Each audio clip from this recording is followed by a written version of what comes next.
অনেক মানে লয়ারের বিরুদ্ধে মামলা করেছেন। আজকে তিনি আদালতে আসামি হয়ে কাজ করায় দাঁড়িয়েছেন। এই তার মামলাগুলো কি এবং তার কি হলো জালকাঠিতে যে শীর্ষ সন্ত্রাসী আমির হোসেন আমু তার পোষ্য পুত্র আব্দুল মন্নান রসুল সে জালকাঠিতে যত রকমের দুষ্কর্ম হয়েছে তার অন্যতম হোতা জালকাঠি বাগনাইবাড়িতে নির্বাচনী ব্যবস্থাকে বন্ধন করে দিচ্ছে। জালকাঠি রাজবাড়িতে বোমা হামলা করে তার যে আরেকজন সহযোগী তৎকালীন জিপি তপন কুমার রায় চৌধুরী কয়েকজন আইনজীবীর বিরুদ্ধে মিথ্যা মামলা দায়ের করছে। পুলিশ তদন্ত করছে এবং ঘটনার মিথ্যা প্রমাণিত হয়েছে যে আদৌ কোন আইনজীবী জড়িত না।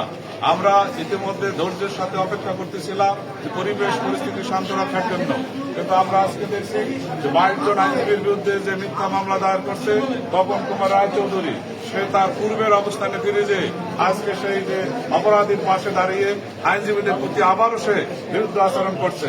আমরা আইনজীবী সমিতি, আমি অ্যাডভোকেট শাহাদাত হোসেন, আমার সাথে এবারের সম্মানিত সাধারণ সম্পাদক আছে, আমরা দ্রুত আইনানুগ ব্যবস্থা নেব যে 22 জন আইনজীবীর বিরুদ্ধে যে মিথ্যা মামলা দায়ের করছে এবং সেই মামলা মিথ্যা প্রমাণিত হয়েছে সেই আইনজীবীর জালকাঠিতে আর ওকালতি করার আইনগত কোনো সুযোগ থাকবে না। আমরা কার্যনির্বাহী পরিষদ খুব দ্রুত সময়ের মধ্যে ব্যবস্থা নেব। আর আপনারা জানেন যে আমার বাসা 5 তলা বাসাটা 3 ঘন্টা ব্যাপী ভাঙচুর করছে এই আব্দুল মন্নান রসুলের নেতৃত্বে এবং সেখানে নিরীহ বাচ্চা শিশুদের পর্যন্ত গ্রেপ্তার করা হয়েছিল এবং তার মা খালা যখন থানায় গেছে তাদেরকে অ্যারেস্ট করা হয়েছিল এবং কোন মামলা হাইকোর্ট ছাড়া সেদিন কিন্তু জামিন দেওয়া হয়নি। আর তার বিরুদ্ধে 6টি মামলা, যে বোমা হামলা সে নিজে করেছে বাল্লাইবাড়িতে সেইখানে সে আসামি, আমাদের বিএনপি অফিসে পেট্রোল বোমা মারছে সেই মামলা সে আসামি, এরকমের 6টি মামলা সে আসামি। আজকে তার 4টি মামলা শুনানি হয়েছে, বাকি 2টি মামলা আগামী 18 তারিখ ধার্য আছে। আদালত 4টা মামলায় নামঞ্জুর করেছেন, তাকে জেলা জজে করার জন্য নির্দেশ দিয়েছে এবং আজকে দেশে আদালতে আসতেছিল এবং তারই আর একজন দোষর যে সাবেক একজন এপিপি মোস্তাফিজুর রহমান মনু, তার ভাই আসম মাহফুজুর রহমান পারভেজ, সে তার নিজের পেজ থেকে লাইভ প্রোগ্রাম করেছে যে মন্নান রসুল আজকে আদালতে উপস্থিত হইতেছে। মন্নান রসুলের দ্বারা যে সমস্ত নেতা কর্মী সাধারণ মানুষ ক্ষতিগ্রস্ত হয়েছে, সে হাজার হাজার মানুষ আজকে রাস্তায় সেখানে অবস্থান নিয়েছে তাকে এক নজর দেখার জন্য। হয়তোবা সেখানে সুযোগ পাইলে তারা ভালোভাবে দেখবে, কিন্তু আমরা চাই না এই আদালত অঙ্গনের পরিবেশ পরিস্থিতি কোনো মতে অশান্ত হোক। আমরা যে কোনো মূল্যে এই আদালতের পরিবেশ রক্ষা করব, বাল্লাইবাড়ির পরিবেশ রক্ষা করব।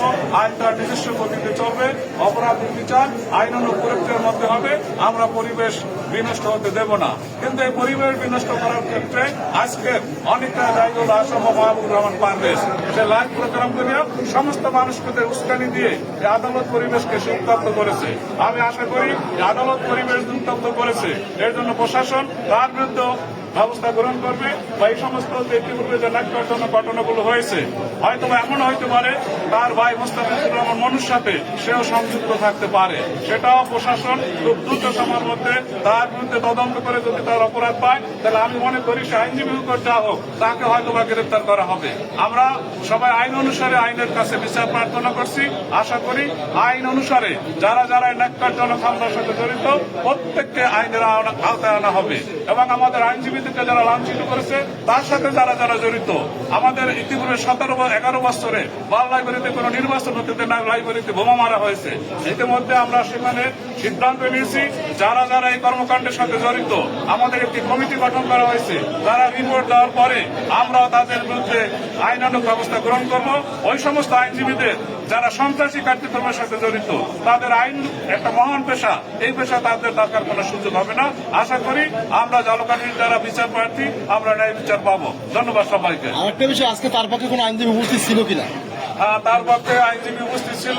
আপনারা জানেন যে স্বৈরাচারী যারা দোষর তারা তো এদেশ থেকে চলে যায় নাই, তারা তার পক্ষে ইতিমধ্যে তার সাথে এপিপি ছিল, তার কাছ থেকে অনৈতিক সুবিধা নিয়েছিল, তারাই আজকে তার পক্ষে আইনজীবী হিসেবে শুনানিতে অংশগ্রহণ করছে।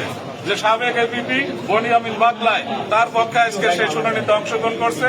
আমরা আশা করেছিলাম যে আমি একজন অ্যাডভোকেট, আমার ভাষা ভাঙচুর হয়েছে, সেই মামলায় অন্তত কোন আইনজীবী শুনানিতে অংশগ্রহণ করতে পারে না। আমি আশা করেছিলাম যে বাল লাইব্রেরিতে হামলা করা হয়েছে, 22 জন আইনজীবীকে আসামি দেওয়া হয়েছিল, সেটা মিথ্যা প্রমাণ হয়েছে, সেই মামলায় কোন আইনজীবী অংশগ্রহণ করতে পারে না।